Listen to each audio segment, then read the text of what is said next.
Il y a des personnes qui ne cherchent pas votre bien, elles cherchent seulement votre accès.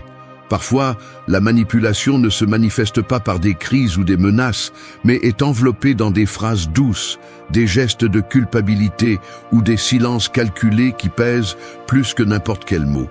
À ce moment-là, votre capacité à rester ferme devient la seule véritable frontière entre votre dignité et l'usure constante de céder à ce qui ne vous appartient pas. Il ne s'agit pas de devenir insensible ni de durcir son caractère jusqu'à se briser, mais d'entraîner l'esprit à distinguer quelles charges vous appartiennent et lesquelles ne méritent tout simplement pas votre énergie. Le stoïcisme n'est pas une résignation, c'est une discipline de pouvoir intérieur. Il s'agit d'apprendre à dire non sans trembler, à maintenir votre décision pendant que l'environnement insiste pour la plier.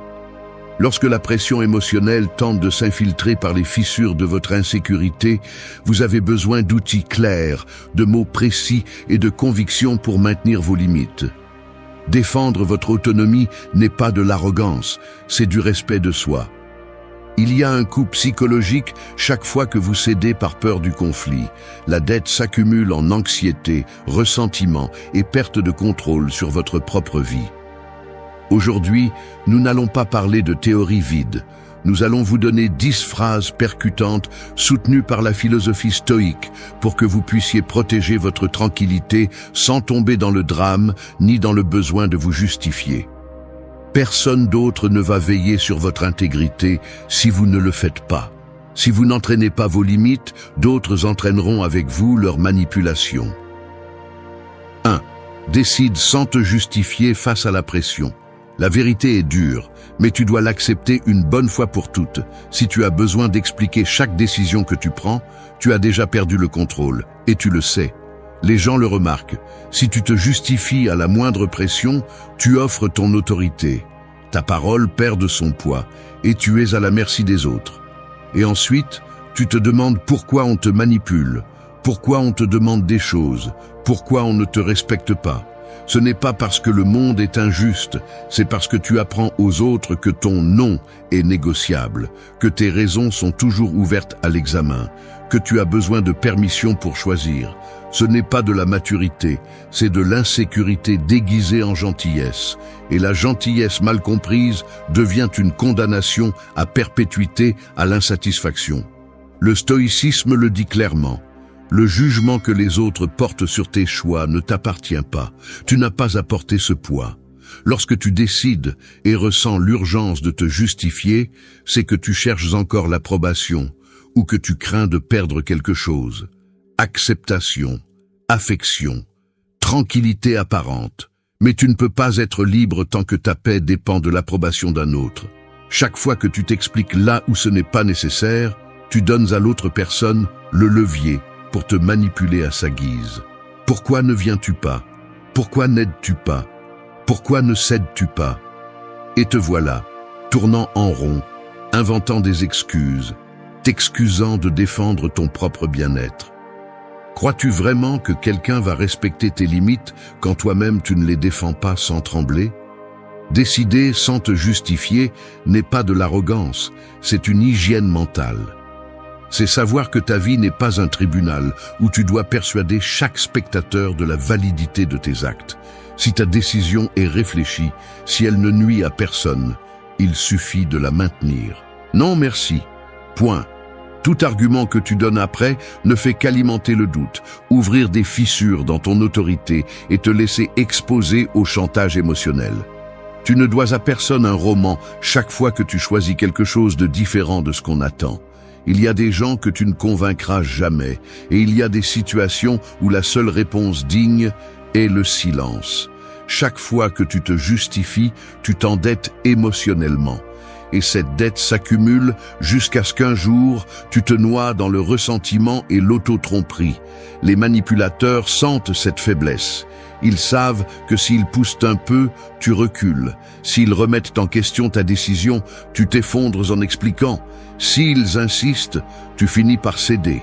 Mais lorsque tu maintiens ton non sans embellissement, lorsque tu refuses de te justifier face à la pression, quelque chose change. Le respect de soi s'entraîne comme un muscle. Au début, ça fait mal, puis ça te soutient. À la fin, tu réalises une vérité inconfortable, mais libératrice. Celui qui se justifie trop se rend petit. Décide et maintiens ta décision. Ne demande pas la permission de vivre ta propre vie. 2. Maintiens ton opinion sans chercher l'approbation. Parfois, je me surprends à tomber dans le piège d'acquiescer tout en me tordant d'inconfort à l'intérieur, simplement parce que quelqu'un fixe son regard sur moi, attendant que je cède, que je renonce à ce que je pense. Je ressens le poids exact de ce regard, la tension dans mes épaules, le geste forcé de courtoisie sur mon visage. À l'extérieur, il semble qu'il ne se passe rien, mais à l'intérieur, l'esprit travaille à toute vitesse, cherchant une sortie digne, un motif pour ne pas décevoir, une justification qui ne sonne ni lâche ni provocante. Il est inconfortable de réaliser combien de fois tu as adouci ton opinion juste pour que l'atmosphère ne devienne pas tendue, pour ne pas être étiqueté comme conflictuel ou difficile, comme si ton droit à voir les choses différemment était une menace pour l'harmonie. Il est facile de dire que tu ne te soucies pas de ce que les autres pensent, mais il y a une différence entre cela et ressentir cette pression directe, presque physique, d'être entouré d'attentes et de savoir que chaque mot que tu prononces peut briser le verre de la tranquillité apparente. Il y a une sorte de sueur froide dans l'âme lorsque tu cèdes et te trahis pour faire bonne figure, même dans des détails minimes. À ce moment-là, le stoïcisme n'est pas une théorie ancienne, c'est une nécessité urgente. C'est la différence entre te regarder dans le miroir avec respect ou avec une grimace tordue. Maintenir ton opinion sans chercher l'approbation ne signifie pas devenir une roche insensible ni un rebelle sans cause. C'est choisir calmement de ne pas baisser la tête lorsque tu sais ce que tu penses et pourquoi tu le penses. Les gestes le trahissent, la posture droite, le regard serein, les mains détendues, même si à l'intérieur tu dois dompter l'anxiété. C'est répondre fermement « Je respecte ton point de vue, mais je maintiens le mien ». Rien de plus. Sans fioriture, sans étirements inutiles, sans embellir la phrase pour qu'elle sonne moins dure. Le silence qui suit cette phrase peut être inconfortable, peut durer plus longtemps que prévu, mais c'est là que la dignité s'entraîne. La plupart des gens ne supportent pas ce vide et reviennent à la charge avec des arguments, des blagues, une pression subtile. Ne te laisse pas entraîner dans cette danse. Le respect de soi grandit dans ces secondes tendues, dans ces moments où tu maintiens ta position même si l'atmosphère se refroidit. Les manipulateurs, conscients ou non, cherchent cette insécurité. Ils tâtonnent, poussent, mesurent tes hésitations. S'ils détectent que tu as besoin de leur approbation, ils multiplient la pression. C'est pourquoi il est vital d'entraîner la réponse courte, claire et sans anxiété. Je n'ai pas besoin de te convaincre, je suis juste honnête avec moi-même. Cette phrase, dite sans élever la voix, marque une limite invisible mais inébranlable. Ce n'est pas de l'arrogance, c'est de la santé mentale. Protéger ton opinion, c'est protéger ta paix. Si tu cèdes, tu perds bien plus qu'une discussion. Tu perds la confiance en ton propre jugement. Personne ne va soutenir ton intégrité à ta place.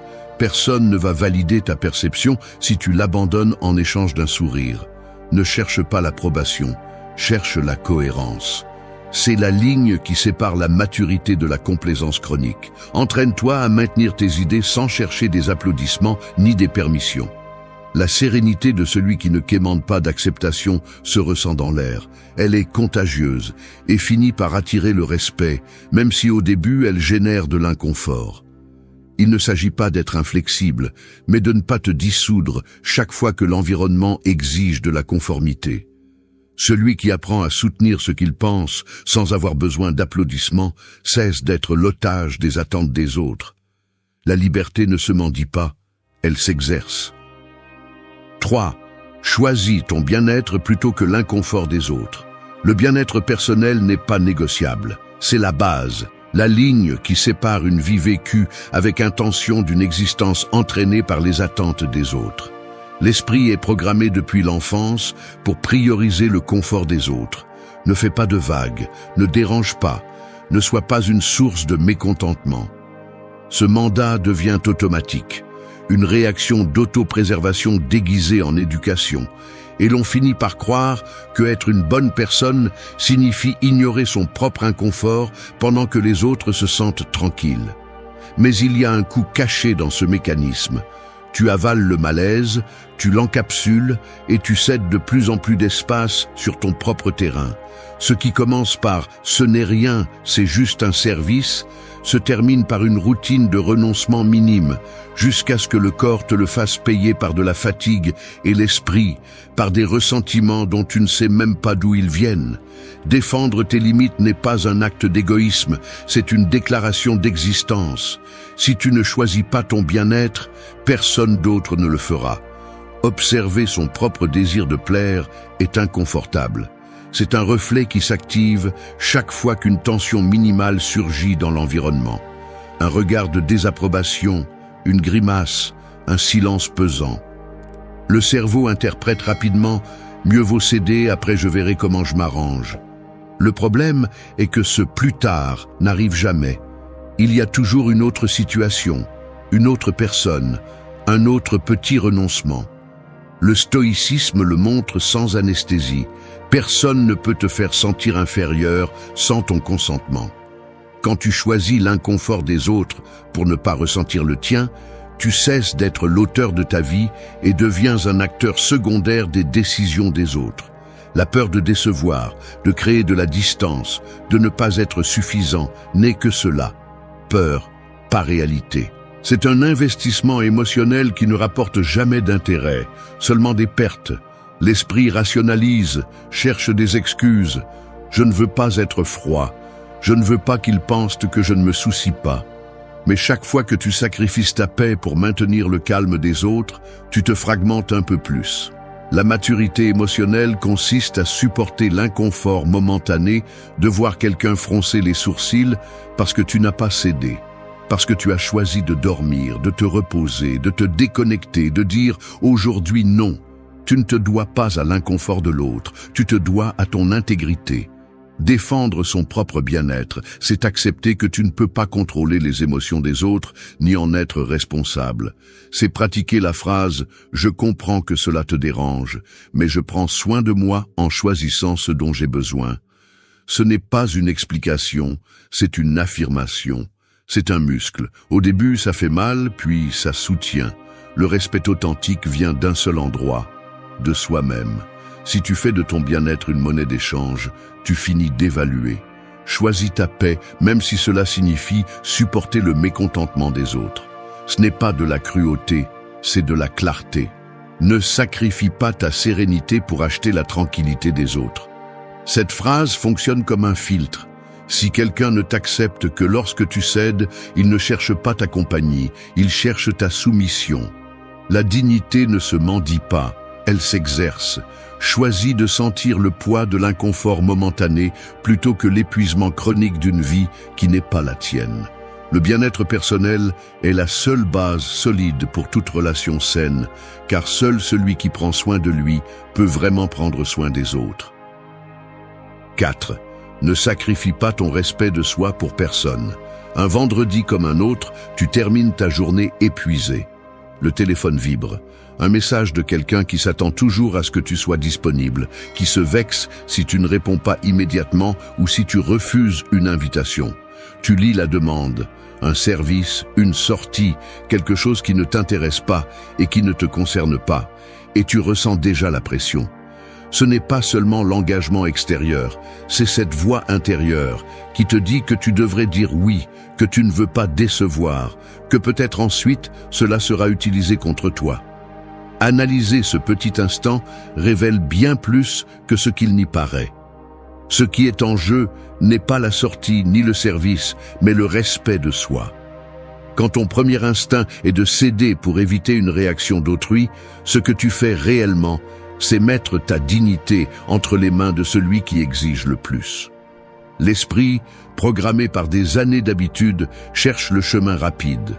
Plaire, se conformer, se sacrifier un peu plus. Mais cette accumulation de petites concessions n'est pas innocente. Elle érode l'estime de soi et entraîne les autres à attendre toujours ta reddition. Le respect de soi fonctionne comme un système de défense psychologique.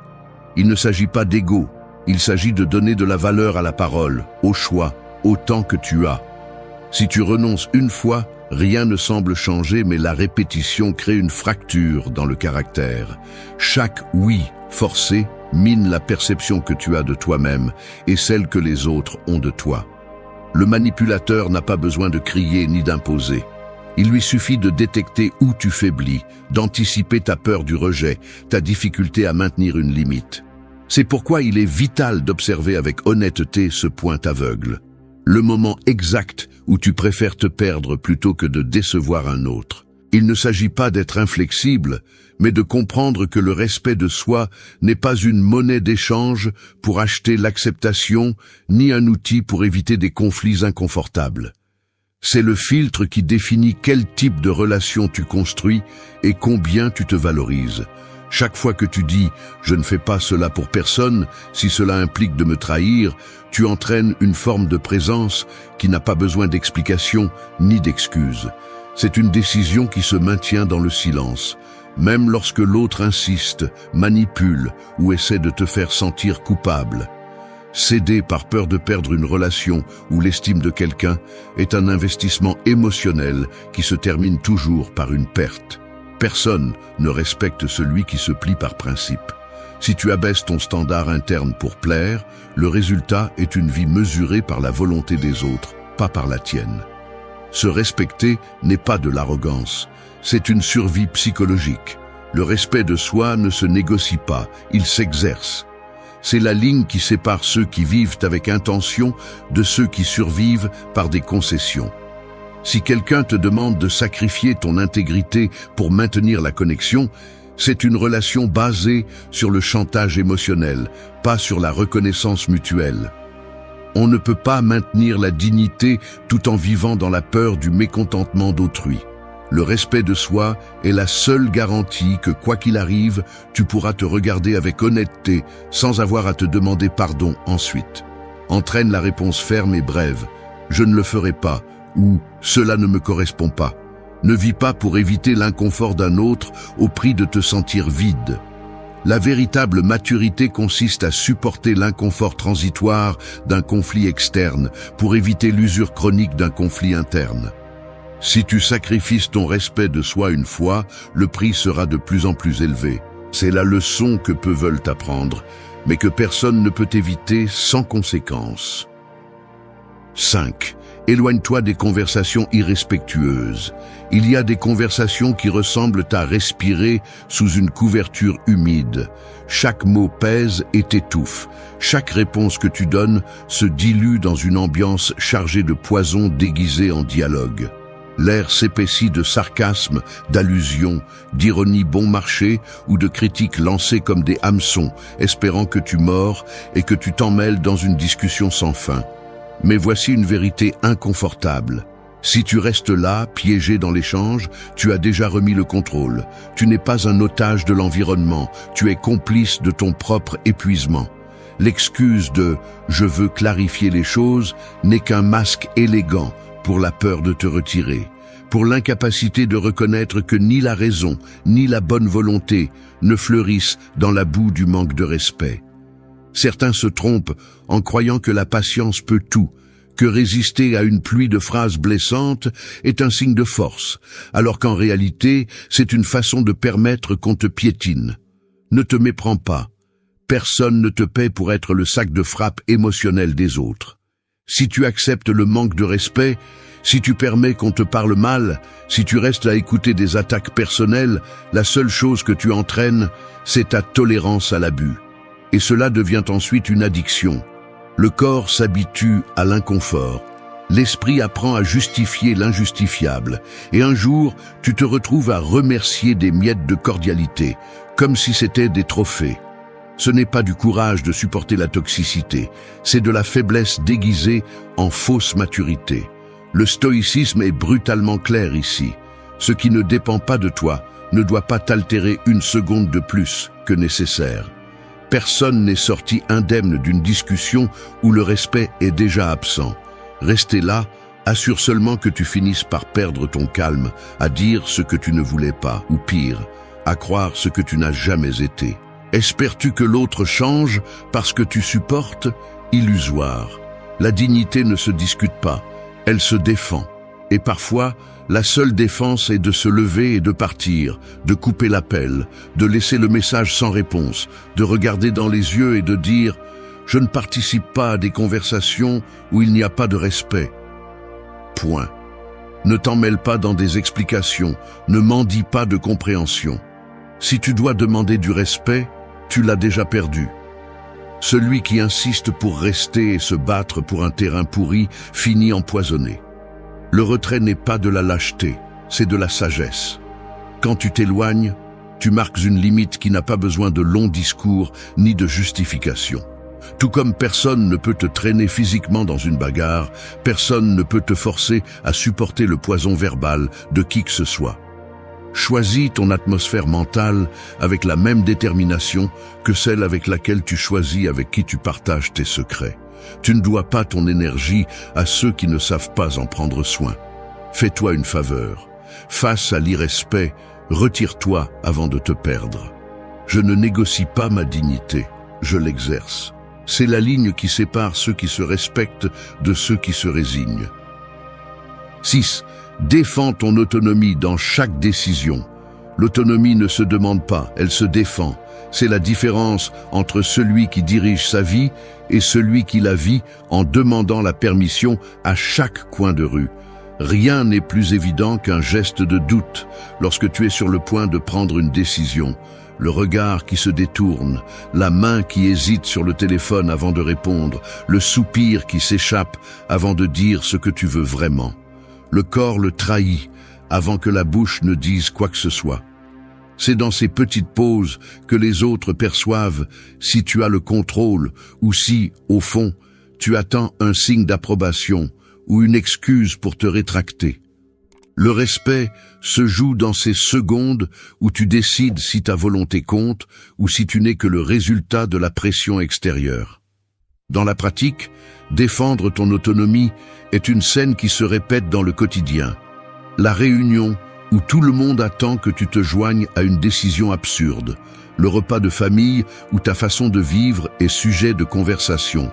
Le partenaire qui lance des sous-entendus en espérant que tu changes d'avis. La tension se fait sentir dans l'air. L'attente flotte comme une menace subtile. Il suffit de soutenir le regard, de maintenir la voix ferme en disant « c'est ma décision ». Pas besoin de crier, ni d'embellir la phrase. Le ton assuré, la posture droite, la pause après avoir parlé, tout communique que ton choix n'est pas ouvert à la négociation. Et oui, l'inconfort peut envahir l'atmosphère, mais à cet instant, on mesure si tu es maître de toi-même ou si tu es prêt à céder ton pouvoir par peur de la désapprobation.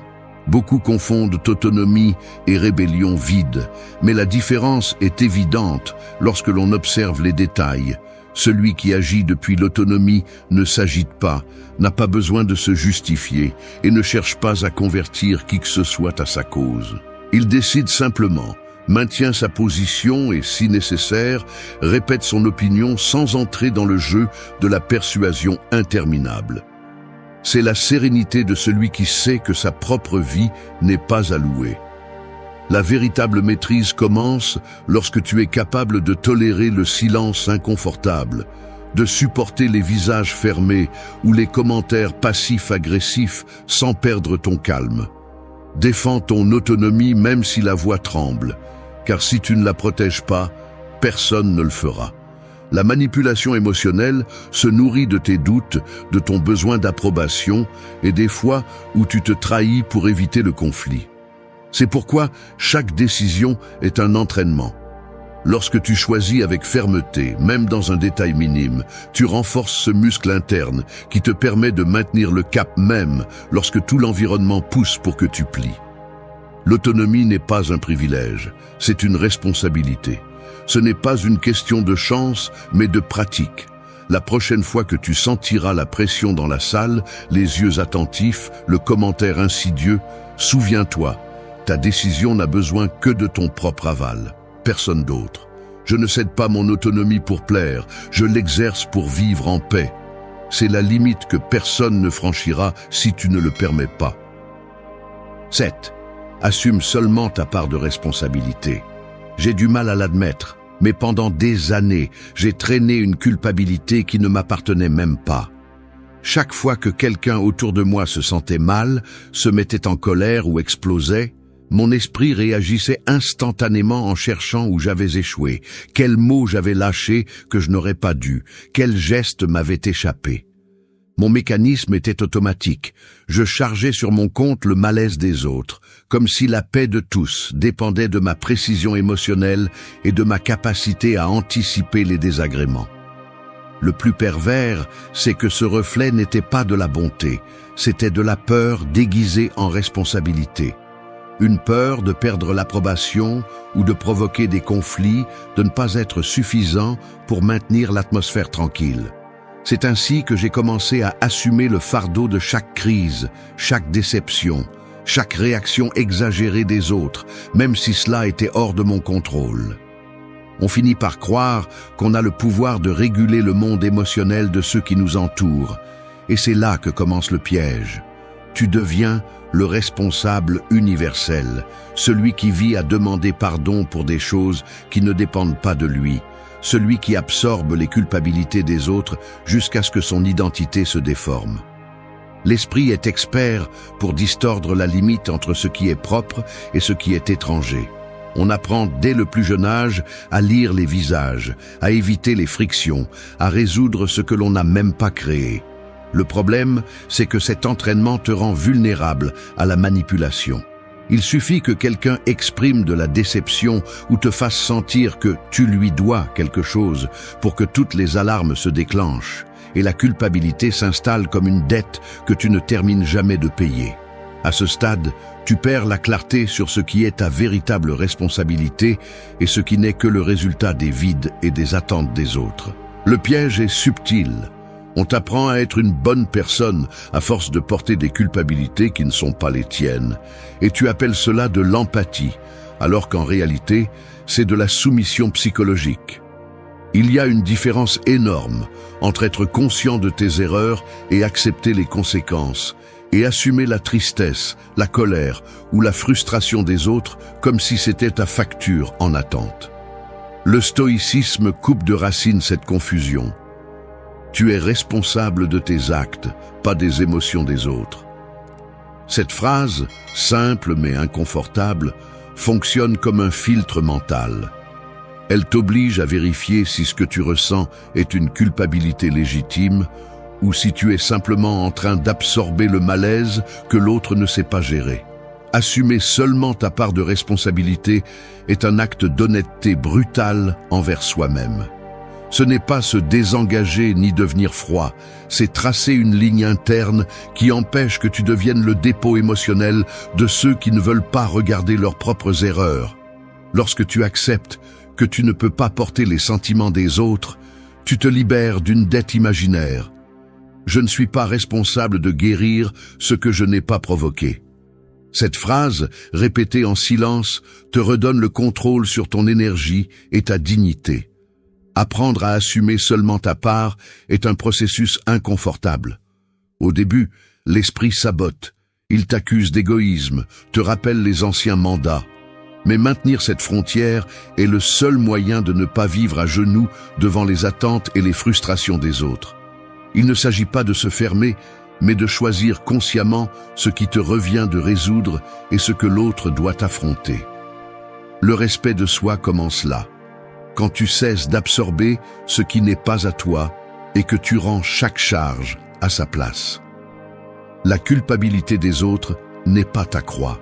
Cette conviction devient ta défense la plus efficace contre la manipulation émotionnelle et c'est le seul moyen de vivre léger, sans dettes qui ne t'appartiennent pas.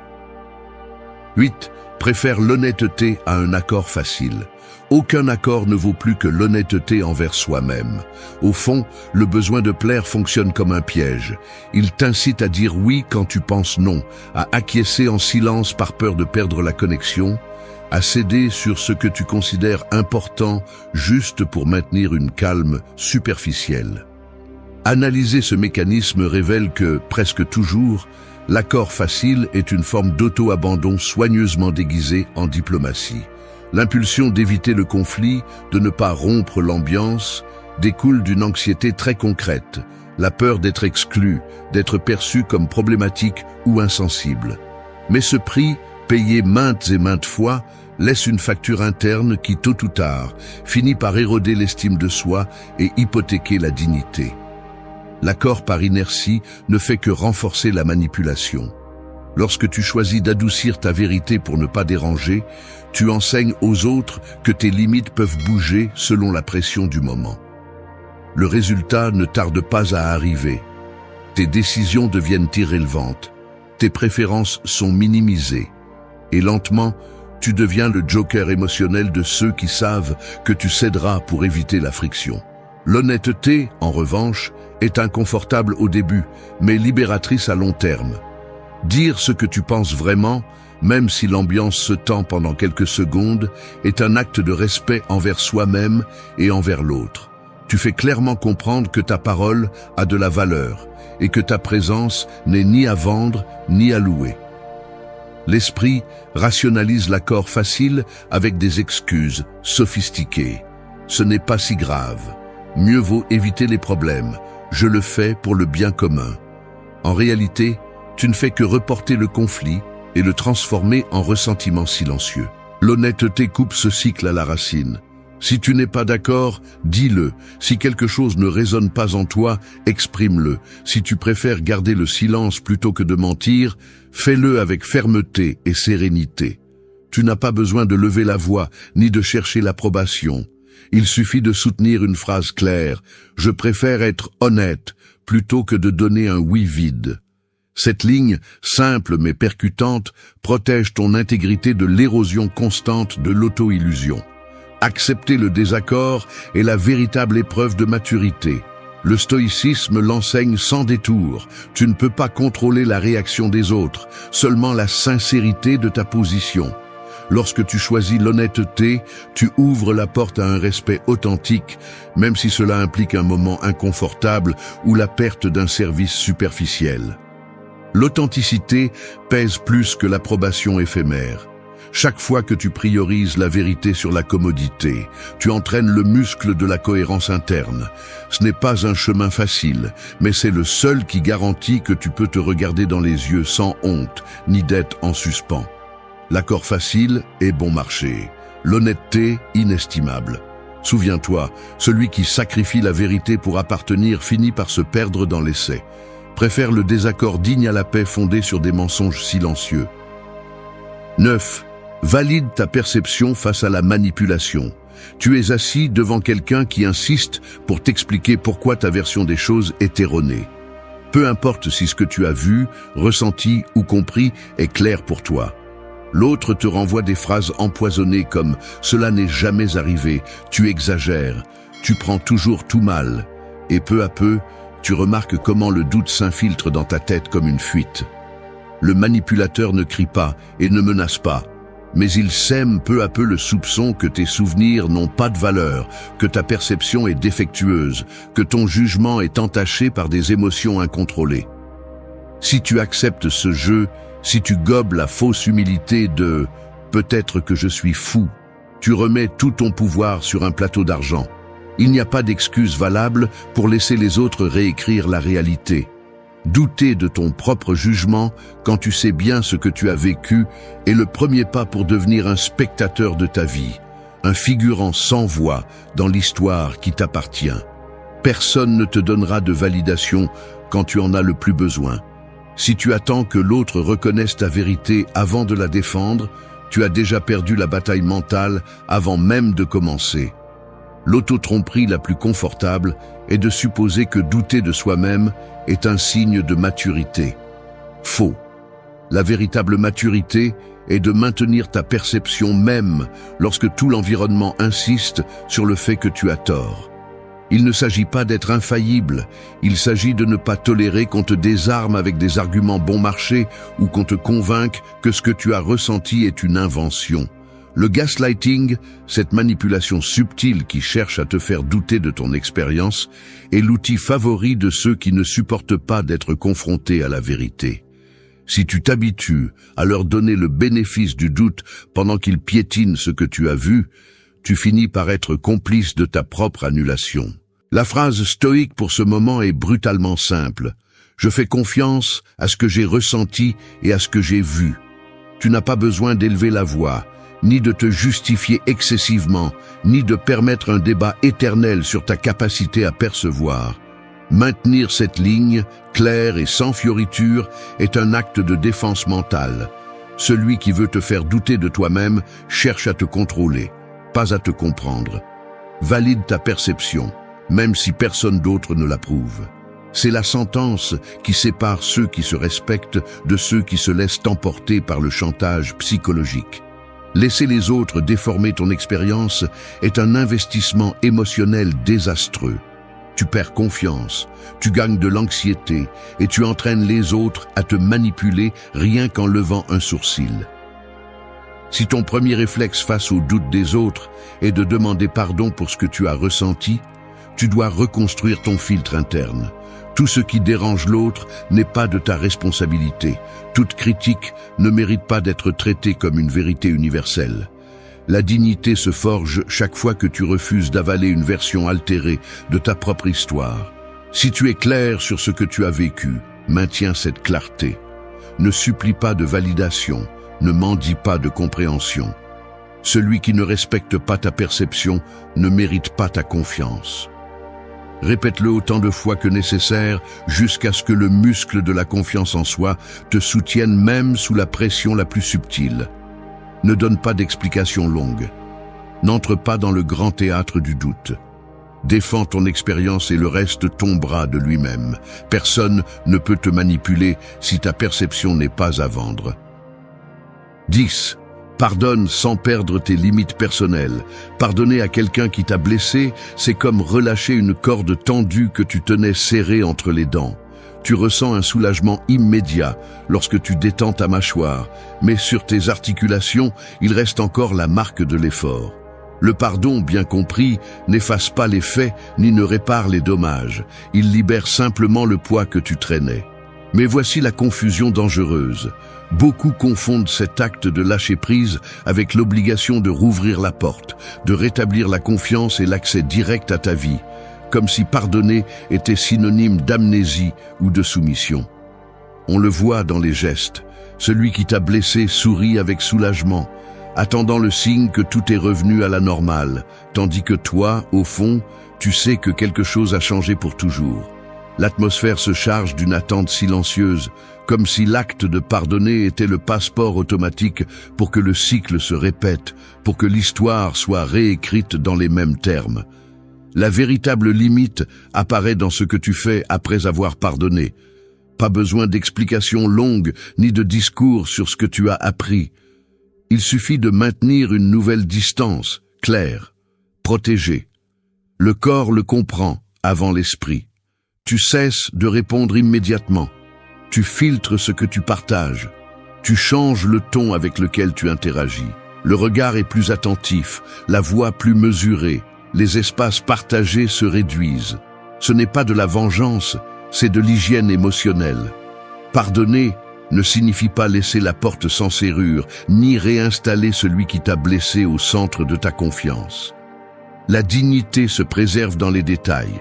Un salut cordial mais bref, une conversation qui ne dépasse pas les limites de l'essentiel.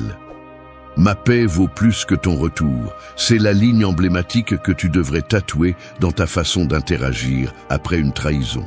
En pratique, pardonner avec des limites, c'est tolérer le silence inconfortable qui suit lorsque l'autre personne espère que tout redevienne comme avant et que tu ne cèdes tout simplement pas. C'est supporter la pression des attentes des autres, les tentatives de raviver la complicité, les blagues forcées, les questions insistantes. Les gens se sentent mal à l'aise, se tortillent, cherchent des fissures dans ta posture. Mais ton devoir est de rester ferme, sans hostilité, mais sans concession. Le stoïcisme enseigne que tu peux être maître de tes émotions sans être otage des exigences des autres. Ton pardon t'appartient, mais l'accès à ta vie est un privilège, pas un droit acquis. Le manipulateur, s'il y en a un, essaiera d'utiliser le pardon comme levier pour revenir au point de départ, minimisant ce qui s'est passé ou exigeant des preuves de ta maturité émotionnelle. Ici, la phrase courte fonctionne comme un bouclier. Je te pardonne, mais ma limite est non négociable. Pas besoin d'élever la voix, ni de justifier chaque décision.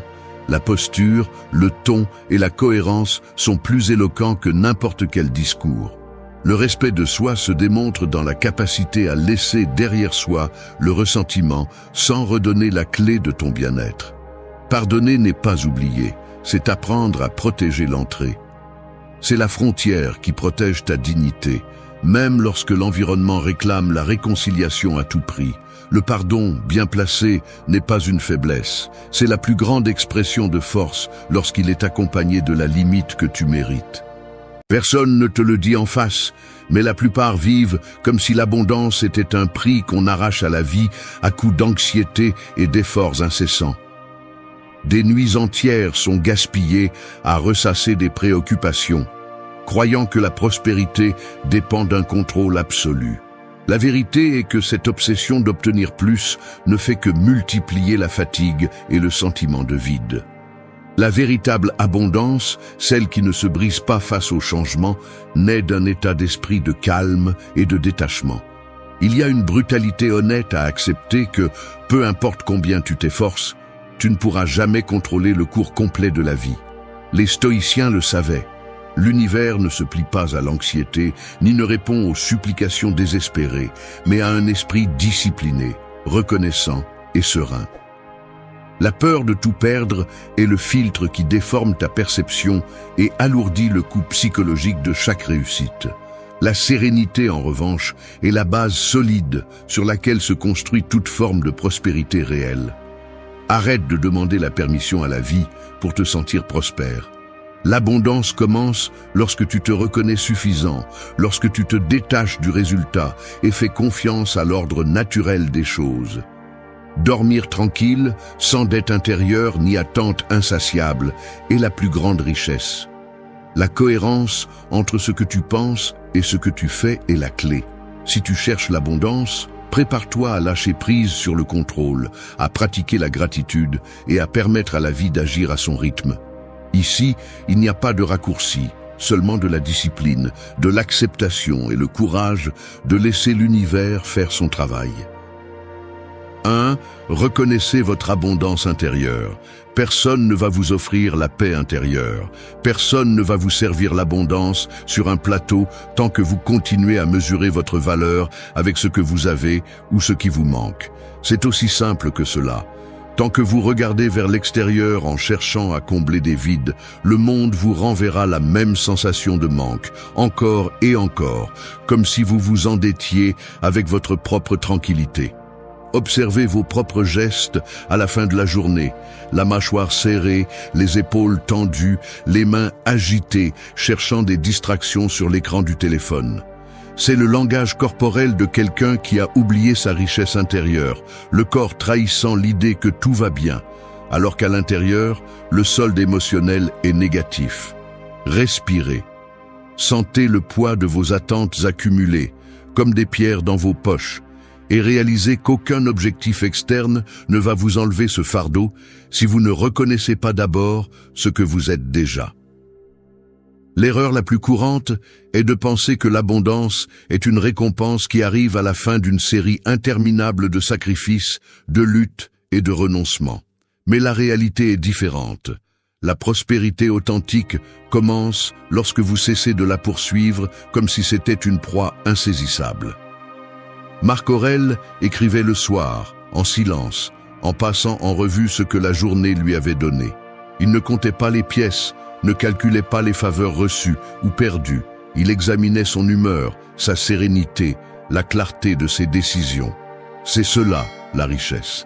La capacité de fermer les yeux et, même en ressentant la fatigue physique, de sentir comment les pensées cessent de se battre entre elles, comment la poitrine se dilate sans pression, comment le cœur bat sans hâte. Chaque nuit offre l'opportunité de reconnaître, avec une brutalité honnête, tout ce qui est déjà en vous. La force de choisir comment vous réagissez, la tempérance pour ne pas laisser la peur dicter vos actions, la gratitude pour regarder le quotidien et le voir comme un privilège, non comme une dette. Sénèque disait que la pauvreté n'est pas dans la diminution des possessions, mais dans l'augmentation de la cupidité. Il est facile de se laisser emporter par la sensation d'insuffisance, par ce mécanisme mental qui trouve toujours une excuse pour sentir qu'il manque quelque chose, que quelque chose n'est pas suffisant. Mais cette machinerie interne peut être démontée. Vous pouvez remarquer comment, en lâchant la comparaison, en cessant de regarder les autres comme mesure de votre valeur, le poids sur votre poitrine s'allège. Observez comment le monde ne change pas, mais votre perception si. Le café du matin retrouve son goût, l'air frais de la nuit se sent plus réel, la conversation brève avec quelqu'un de proche cesse d'être une formalité et devient un témoignage de votre présence. La clé est d'entraîner l'esprit à voir ce qui existe déjà, au lieu de s'obséder avec ce qui pourrait être perdu ou gagné. L'abondance ne crie pas, elle n'exige pas d'être reconnue. C'est un murmure serein au milieu du bruit des préoccupations. Si vous vous arrêtez pour écouter, vous sentirez que votre vie est déjà pleine, non pas parce que vous possédez, mais par la cohérence entre ce que vous pensez, ressentez et faites. C'est votre véritable compte bancaire, l'intégrité, le calme, la gratitude. Vous n'avez pas besoin de demander à l'univers de vous donner plus. Vous devez ouvrir les yeux et réaliser que beaucoup de ce que vous désiriez est déjà ici, silencieux, attendant d'être remarqué. La sérénité est la plus grande richesse. C'est la ligne qui distingue ceux qui vivent en paix de ceux qui poursuivent des fantômes. Ce soir, avant de dormir, observez tout ce qui ne peut pas être acheté, ce qui reste ici même si le monde tourne et que les circonstances changent. Ne vous contentez pas de survivre. Reconnaissez votre abondance intérieure et commencez à vivre à partir de là.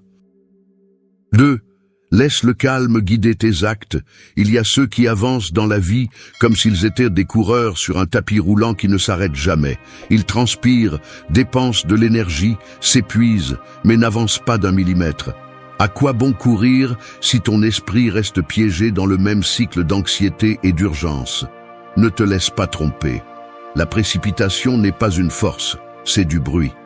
On t'a vendu le mensonge selon lequel bouger sans relâche te rapproche de la prospérité. Mais ce que tu cultives ainsi, c'est l'épuisement. Cette agitation intérieure, ce besoin de tout contrôler, ne nourrit qu'une version de toi qui ne se repose jamais et ne se sent jamais suffisante. Et voici la vérité que beaucoup ne veulent pas entendre. Un esprit agité est incapable de recevoir l'abondance. Il ne s'agit pas de devenir passif ni de se résigner, mais de comprendre que le calme n'est pas une faiblesse, c'est une arme. Le calme permet de voir la carte complète quand d'autres ne voient que des obstacles. Celui qui agit avec sérénité n'est pas lent, il est précis. Celui qui ne se laisse pas dévorer par l'urgence ne perd pas d'énergie dans des batailles inutiles. Alors arrête d'utiliser le stress comme excuse pour justifier des décisions médiocres. Je te le répète, le calme est une discipline. Ce n'est pas un état qui tombe du ciel, ni une sensation réservée aux privilégiés. C'est le résultat d'un entraînement de ton esprit à ne pas réagir comme une machine défectueuse à chaque stimulus. Combien de fois t'es-tu retrouvé piégé dans cet élan de répondre rapidement, de tout résoudre tout de suite, de ne pas supporter une seconde d'incertitude? Ce n'est pas du courage, c'est de la peur déguisée en action. Les stoïciens le savaient bien. Marc Aurèle, gouvernant un empire, comprenait que la réaction impulsive est le luxe des faibles. La sérénité, en revanche, exige du courage. Cela signifie supporter l'inconfort sans céder à la pression, résister à la tentation de contrôler ce qui ne t'appartient pas et, surtout, ne pas se laisser emporter par l'hystérie collective qui valorise tant la rapidité et le bruit. Tu n'es pas plus fort en portant 1000 tâches inutiles. Tu es fort quand tu choisis où mettre ton énergie, quand tu filtres le chaos et que tu te concentres sur l'essentiel. Beaucoup diront que le calme est pour quand tout est déjà résolu, mais c'est le piège. C'est l'inverse. C'est seulement avec calme que tu peux résoudre ce qui compte. Si tu laisses ton anxiété guider tes actes, tu deviens ton pire ennemi. Peu importe combien de fois tu répètes des mantras d'abondance ou combien de livres tu surlignes sur la prospérité, si ton intérieur est en guerre, le monde extérieur ne te renverra que plus de conflits. L'esprit agité déforme la réalité, exagère les menaces, invente des urgences et transforme les opportunités en risques. La sérénité, en revanche, est le filtre qui sépare le réel de la fantaisie. Tu n'as rien à prouver à personne. La seule lutte digne est contre l'ancien habit de réagir par la peur. Et voici la ligne que personne ne veut assumer.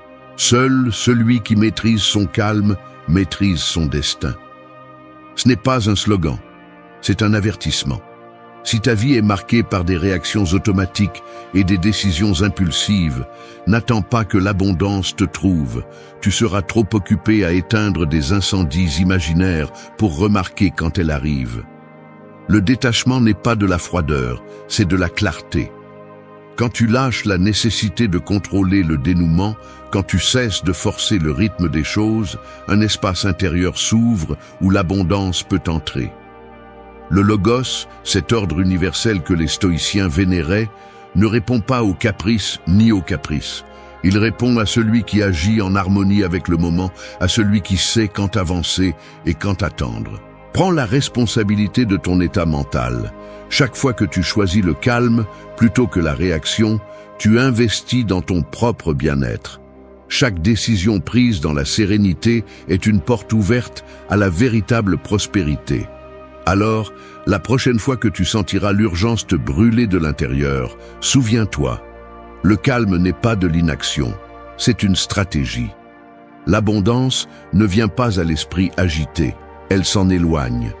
Si tu cherches la prospérité, entraîne ton calme, car seul celui qui ose cesser de courir en cercle, qui ose attendre et observer, finit par trouver ce qui a toujours été là. 3. Détache-toi de la nécessité de contrôler. Contrôler n'est pas prospérer, c'est perdre du temps à se battre contre l'inévitable. Si tu analyses honnêtement les mécanismes de l'esprit, tu verras que le besoin de contrôler est une réaction automatique face à l'inconfort. Une défense enfantine pour apaiser l'incertitude, comme si serrer plus fort le poing pouvait retenir l'eau. L'esprit recherche des garanties, mais le monde ne les signe jamais. Chaque tentative de tout sécuriser ne fait que multiplier ton anxiété, car plus tu t'efforces de manipuler les résultats, plus tu prends conscience de ce qui dépend réellement de toi. Voici la première fracture. L'illusion que tu peux forcer le destin te maintient dans le même cycle de frustration, épuisant ton énergie dans des scénarios qui n'existent pas, hypothéquant la paix d'aujourd'hui pour un contrôle impossible demain. Le stoïcisme l'expose crûment. La différence entre ce qui est entre tes mains et ce qui ne l'est pas n'est pas une suggestion philosophique, c'est la différence entre la liberté et l'esclavage intérieur. Lorsque tu vis obsédé par les résultats, tu transformes chaque jour en une évaluation sans fin. Tes décisions cessent d'être des choix libres et deviennent des otages de la peur de perdre. L'esprit devient tribunal, jugeant chaque pas, chaque mot, chaque silence, comme si cela déterminait ta valeur. Mais la véritable conséquence est l'épuisement. Tu dépenses des ressources mentales à anticiper des menaces, à résister à l'incertain, à construire des arguments pour justifier ce que tu ne peux pas changer. Cette dépense n'est pas récupérable, c'est un investissement raté. Le paradoxe est que le contrôle obsessionnel n'améliore pas tes résultats. Il les aggrave. La rigidité mentale réduit ta capacité d'adaptation, te rend moins créatif, moins flexible, moins capable de voir des opportunités là où tu ne voyais auparavant que des risques. Le contrôle est une prison construite avec tes propres attentes. Le détachement, en revanche, est une stratégie. C'est choisir consciemment où mettre ton attention et ton effort. Cela signifie accepter, sans résignation, qu'il y a des facteurs externes qui ne seront jamais sous ton contrôle, et que ta véritable tâche est de perfectionner ta réponse interne, pas le résultat. Lorsque tu te détaches de la nécessité de contrôler, tu récupères ton énergie et ta clarté. Tu cesses de te perdre dans le labyrinthe des variables impossibles et commences à agir sur ce qui dépend réellement de toi. Ton attitude, ta discipline, ta réaction. C'est cela le véritable pouvoir. Celui qui lâche le contrôle ne devient pas passif, il devient efficace. Celui qui maîtrise sa réponse maîtrise sa vie. C'est la ligne qui sépare ceux qui s'épuisent à lutter contre des moulins à vent de ceux qui avancent, légers, s'adaptant à ce qui vient sans perdre la direction. Le stoïque n'est pas indifférent, il est sélectif, il n'ignore pas le monde, mais il ne permet pas au chaos externe de dicter le cours de ses émotions. Il pratique l'art de différencier entre les causes qu'il peut influencer et celles qu'il doit accepter. Chaque fois que tu choisis de ne pas forcer le dénouement et que tu te concentres sur la qualité de ton processus, tu affines le muscle du détachement. Et ce muscle est ce qui permet à l'abondance d'arriver sans effort forcé, car l'esprit cesse de bloquer le flux naturel de la vie avec ses désirs de contrôle. L'univers, ou le logos, comme l'appelèrent les anciens, répond à la cohérence, pas à la pression. Lorsque ton état interne est ouvert et réceptif, lorsque tu lâches le scénario rigide de comment cela devrait être, tu commences à remarquer que les choses pertinentes arrivent au bon moment et de la manière la moins attendue. L'abondance est une conséquence de la confiance, pas de la manipulation. Alors, regarde-le en face. Chaque fois que tu essaies de tout contrôler absolument, tu ne fais que démontrer ta méfiance envers l'intelligence naturelle du processus, envers toi-même et envers la vie. C'est un schéma que tu peux briser.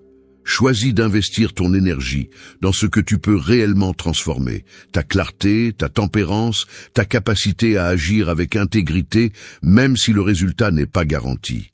Lâcher le contrôle n'est pas abandonner, c'est mûrir. C'est la clé. Seul celui qui ose cesser de serrer le poing finit par découvrir qu'il n'avait besoin de rien retenir pour se sentir complet. 4. Fais confiance à l'ordre naturel de la vie. Je confesse que ce que j'ai le plus de mal à accepter, même après tout ce que j'ai lu et pratiqué, c'est cette sensation inconfortable de devoir lâcher prise et faire confiance. Il y a une partie de mon esprit qui résiste, qui soupçonne toujours que si je n'ai pas tout parfaitement calculé, quelque chose va mal tourner. C'est un mécanisme ancien, presque automatique. Face à l'incertitude, l'esprit veut construire des garanties, même si elles sont imaginaires. J'évalue des possibilités, j'anticipe des menaces, je conçois des plans de secours dans ma tête, comme si cela me donnait le pouvoir d'influencer le résultat. Mais au fond, je sais que c'est un piège. L'anxiété ne prévient rien, elle épuise seulement. Je réalise que tant que je m'accroche à la nécessité de savoir comment les choses vont se terminer, la seule chose que j'obtiens est de vivre dans un état de vigilance constante, épuisant la peu d'énergie que je devrais utiliser pour ce que je peux réellement contrôler. Ma réponse intérieure. Le problème, c'est que, peu importe combien j'essaie de me convaincre que j'ai le gouvernail, la vie trouve toujours un moyen de me rappeler son autonomie. Aucune quantité de calcul ou de planification ne peut empêcher le monde de bouger à son propre rythme. L'ordre naturel a ses propres règles, et ce qui semble un contretemps s'avère souvent n'être qu'une étape nécessaire d'un processus plus vaste, qui échappe à ma compréhension momentanée. Voilà le conflit. L'esprit veut de l'immédiateté, des résultats rapides, des explications closes. Mais la réalité est patiente, implacable, et ne s'adapte pas aux caprices de ma peur. La véritable maturité exige de reconnaître la limite de mon influence. Accepter que, bien que mes actions comptent, le dénouement sera toujours une combinaison de ce que je fais et de ce que je ne peux pas prévoir. Cette acceptation, au lieu de me fragiliser, est ce qui me libère. C'est la ligne qui sépare l'obsession de l'équilibre. Le stoïcisme ne demande pas de résignation, mais une confiance active. Il ne s'agit pas de croiser les bras en attendant que tout se règle tout seul, mais d'aligner l'effort avec la réalité, sans forcer ni saboter le processus. Faire confiance à l'ordre naturel de la vie, c'est abandonner le rôle de marionnettiste et assumer celui d'un participant lucide qui fait sa part, et ensuite lâche prise.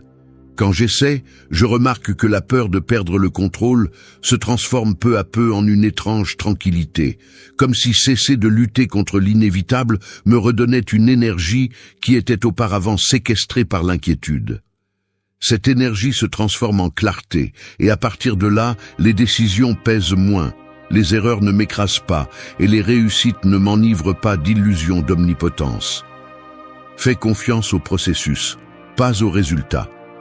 C'est la phrase que je me répète lorsque l'impulsion de tout contrôler menace de revenir. J'observe que lorsque je permets aux choses de suivre leur cours, sans manipuler chaque variable, la vie me surprend souvent de manières impossibles à planifier. Il y a un rythme souterrain dans les événements, une intelligence qui se manifeste lorsque je cesse d'interférer par peur.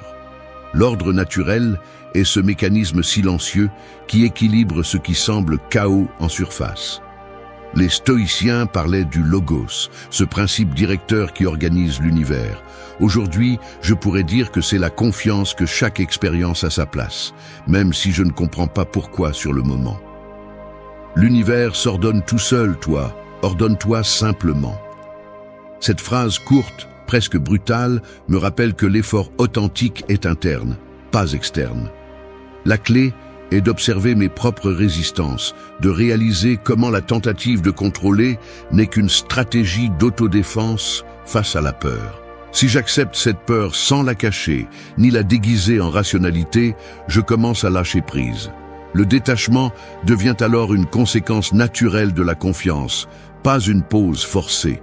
Je fais confiance parce que je sais que ce qui m'appartient vraiment ne peut être arraché par aucune circonstance externe. Et ce qui ne m'appartient pas, même si je le poursuis avec désespoir, m'échappe inévitablement. L'abondance ne vient pas à ceux qui luttent contre la vie, mais à ceux qui s'entraînent à couler avec elle sans perdre leur centre. Quand je cesse de lutter contre l'ordre naturel, je cesse de vivre en dette envers ma propre tranquillité.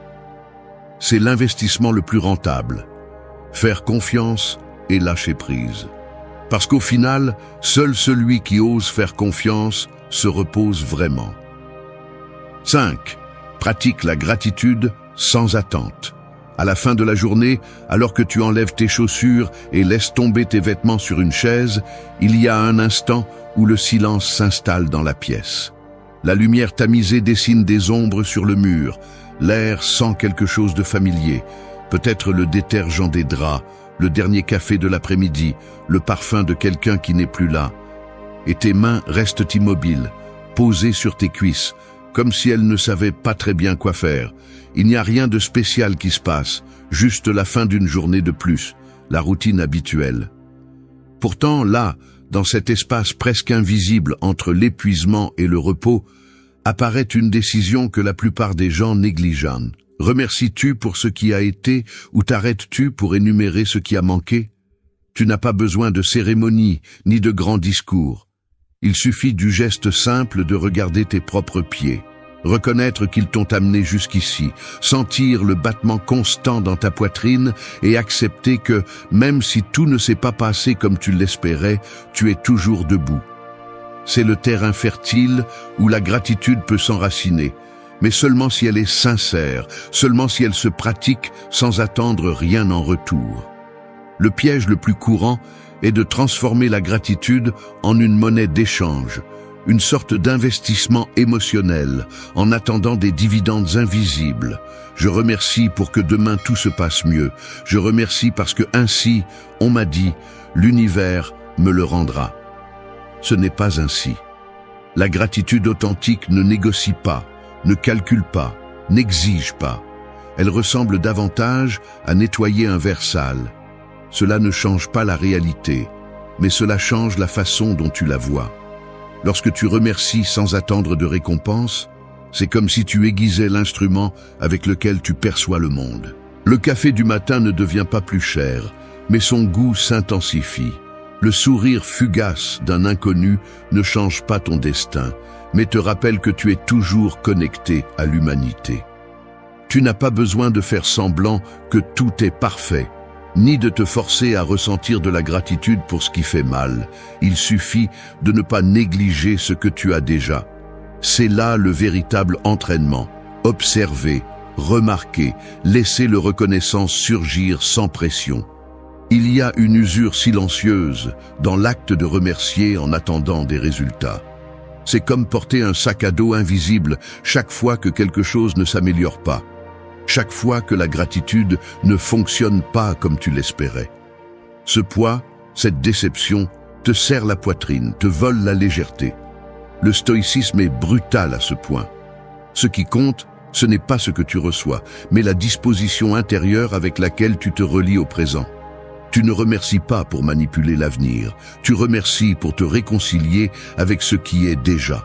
Le geste de dire merci, mentalement ou à voix basse, pour un repas simple, pour une conversation honnête, pour le simple fait de respirer sans douleur, est ce qui reprogramme peu à peu ta façon de traverser la vie. La gratitude est une forme d'intelligence, et celui qui la pratique sans attente entraîne son regard à détecter la richesse là où d'autres ne remarquent que la routine. Il est très difficile d'abandonner l'espoir secret que la gratitude va tout résoudre. L'esprit continue d'essayer de négocier, cherchant des garanties, attendant des miracles. Mais là se trouve la différence entre la gratitude stoïque et la gratitude naïve. L'une accepte la réalité, l'autre la manipule.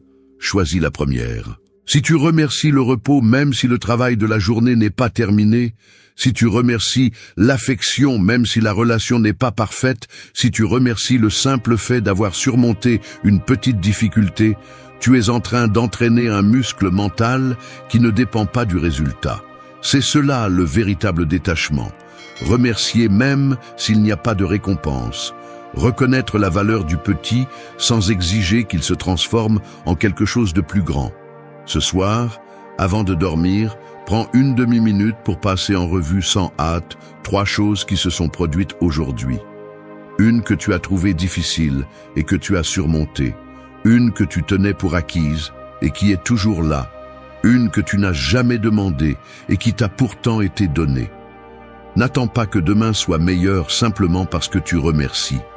Fais-le parce que ta dignité réside dans la façon dont tu interprètes le présent, pas dans ce que tu reçois en retour.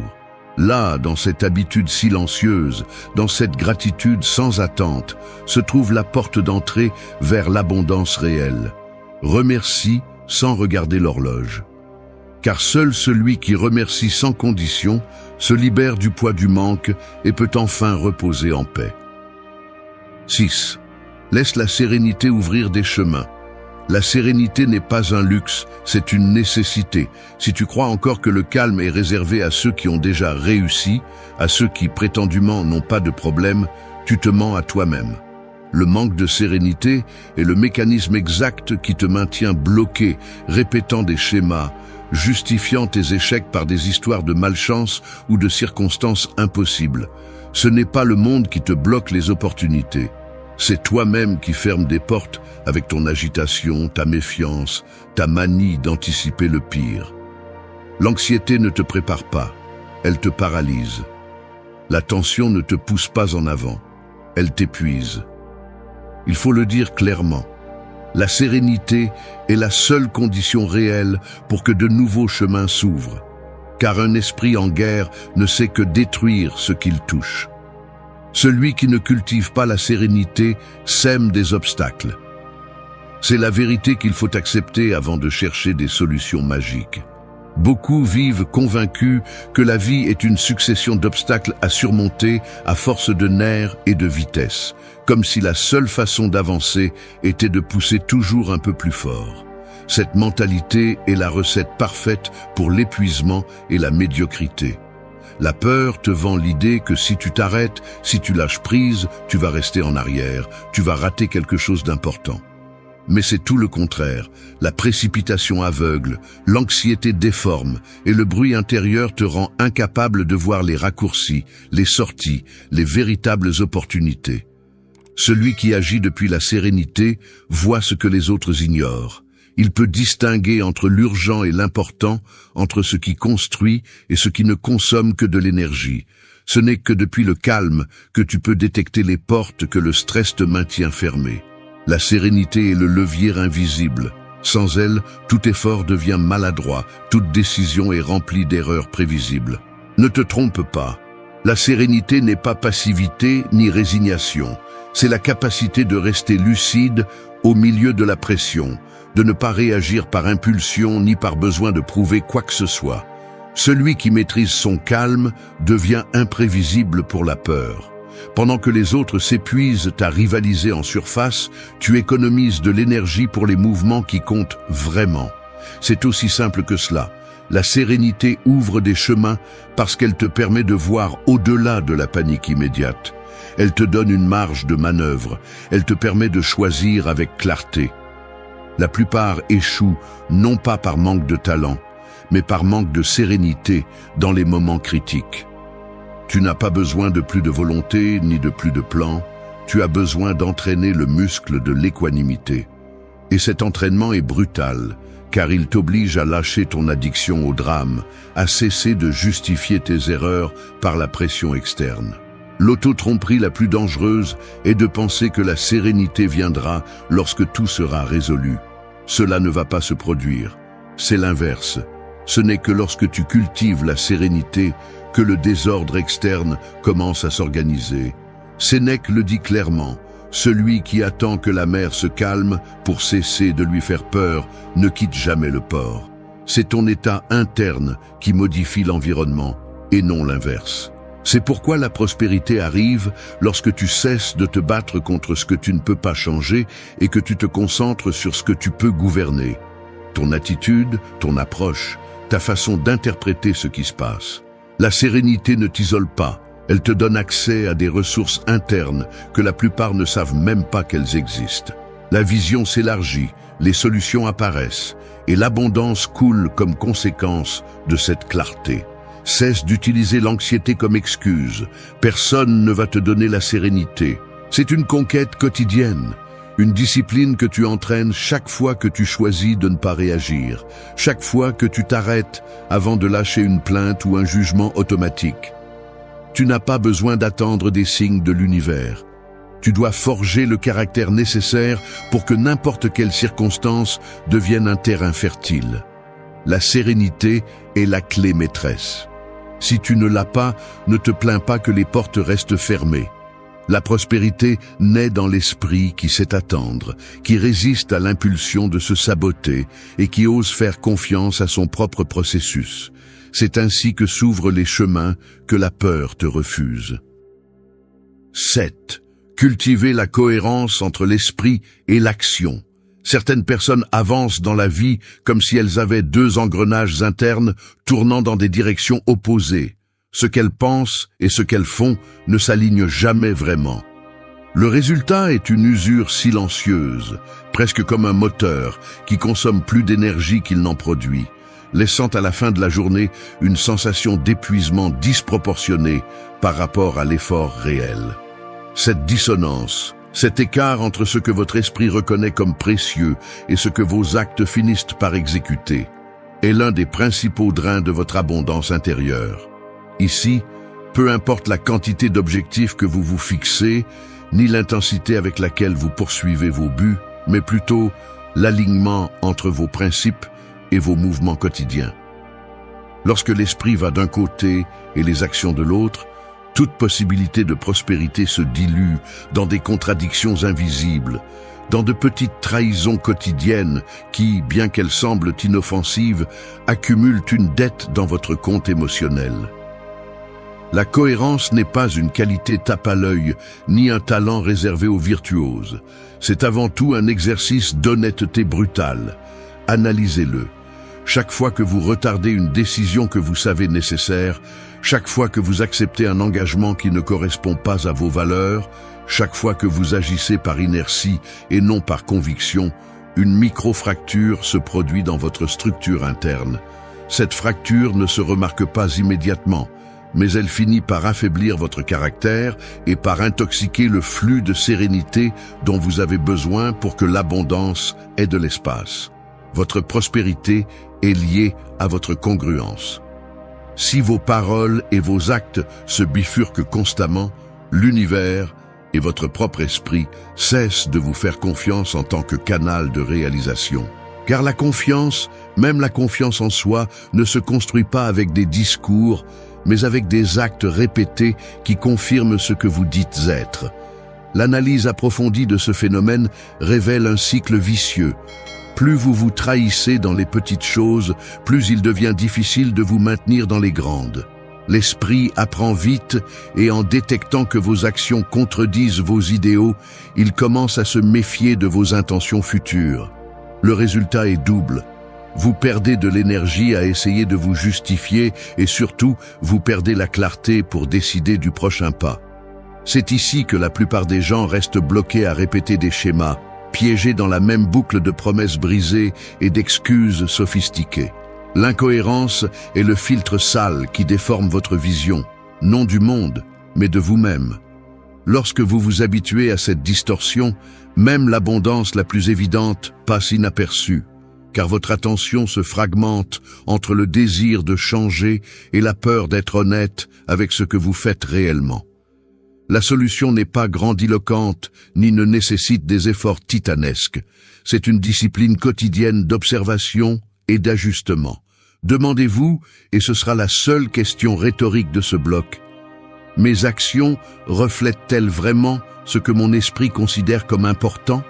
Ou suis-je simplement en train de jouer à l'auto-justification? La carte mentale que vous devez construire ne repose pas sur des routes imaginaires, mais sur l'examen constant de vos propres mécanismes internes.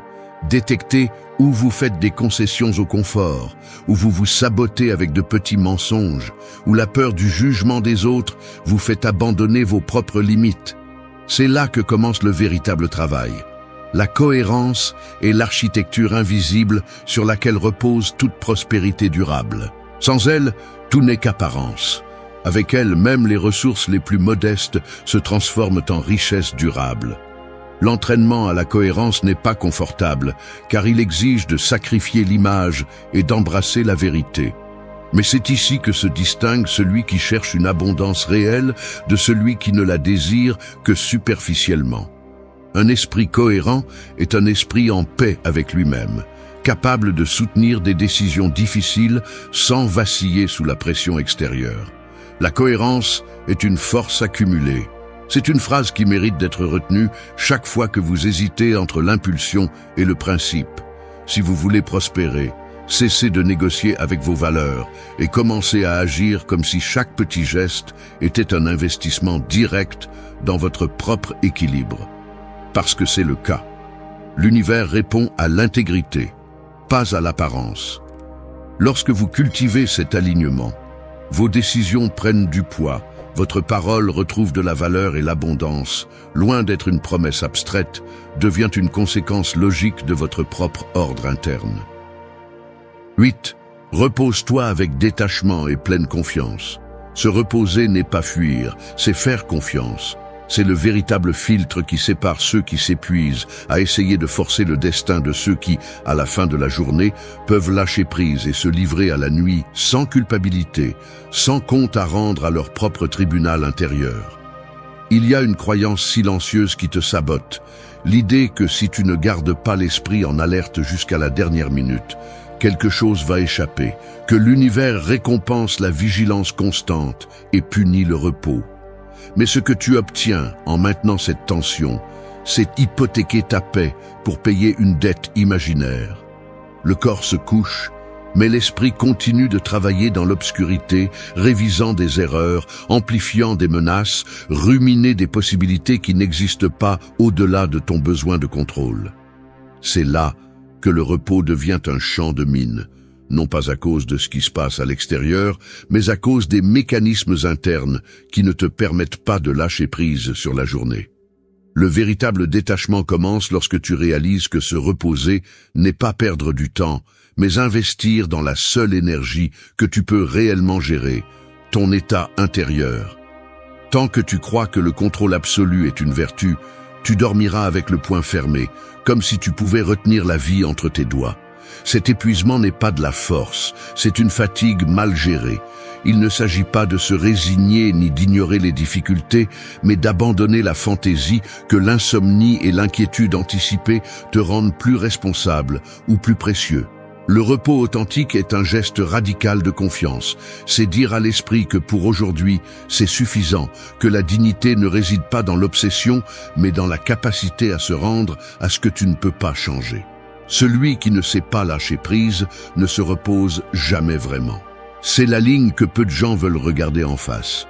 Il y a une discipline silencieuse à apprendre à clore la journée sans traîner les ordures mentales au lendemain. Ce n'est pas un talent. C'est un entraînement brutal d'honnêteté. Reconnaître quand tes pensées n'apportent plus rien, quand l'inquiétude n'est qu'un mécanisme automatique qui te maintient accroché à la peur. Le repos conscient ne se produit pas par accident. C'est une décision inconfortable de laisser l'univers suivre son cours pendant que tu te retires et permets à ton corps et à ton esprit de se réparer. C'est là que le détachement devient un outil pratique, pas un concept abstrait. Tu choisis de faire confiance même sans garantie. Tu choisis de lâcher prise sur le contrôle même si l'incertitude demeure intacte. Parce que la confiance n'est pas de la naïveté, c'est la maturité de celui qui a compris que la vie s'organise mieux quand on cesse d'interférer par peur. Le conflit surgit dans cet espace intermédiaire entre le besoin de résoudre et l'incapacité d'accepter que beaucoup de choses ne dépendent plus de toi. Se reposer avec détachement, c'est accepter que le travail invisible, celui que fait l'univers pendant que tu dors, est aussi nécessaire que tout effort conscient. Tu n'as pas besoin de signer des contrats avec la vie avant de te coucher. Tu as besoin de te rendre à l'évidence que l'abondance arrive lorsque l'esprit s'arrête, lorsque tu cesses d'exiger des explications et te permets d'être simplement un témoin du processus. La paix est le salaire du détachement. Cette phrase, courte et sèche, est celle qui sépare les nuits blanches des réveils clairs. Il est inconfortable de l'admettre, mais la plupart des gens ont peur de lâcher prise parce qu'ils confondent repos avec abandon, confiance avec vulnérabilité. Et le stoïcisme le laisse clair. Seul celui qui ose faire confiance sans garantie découvre qu'il y a une intelligence qui opère au-delà de ses plans. Dans ce silence avant le sommeil, quand il n'y a plus de distraction possible, la seule chose qui compte est de savoir si tu peux rester avec toi-même sans te battre. Repose-toi avec détachement et pleine confiance. Non parfois aveugle, mais parce que tu as compris que la prospérité ne fleurit pas dans l'esprit qui veille, mais dans celui qui se permet d'être pris en charge par l'ordre supérieur qui le soutient. Parce que le véritable luxe n'est pas de dormir beaucoup, mais de se reposer en paix. Merci d'être resté jusqu'à la fin de la vidéo. Si vous avez tout vu, commentez « Je suis stoïcien » comme notre signe secret, indiquant que vous êtes un véritable apprenant du stoïcisme. N'oubliez pas de vous abonner et de liker la vidéo si elle vous a plu. Rendez-vous dans la prochaine vidéo et rappelez-vous, continuez à cultiver votre esprit stoïque.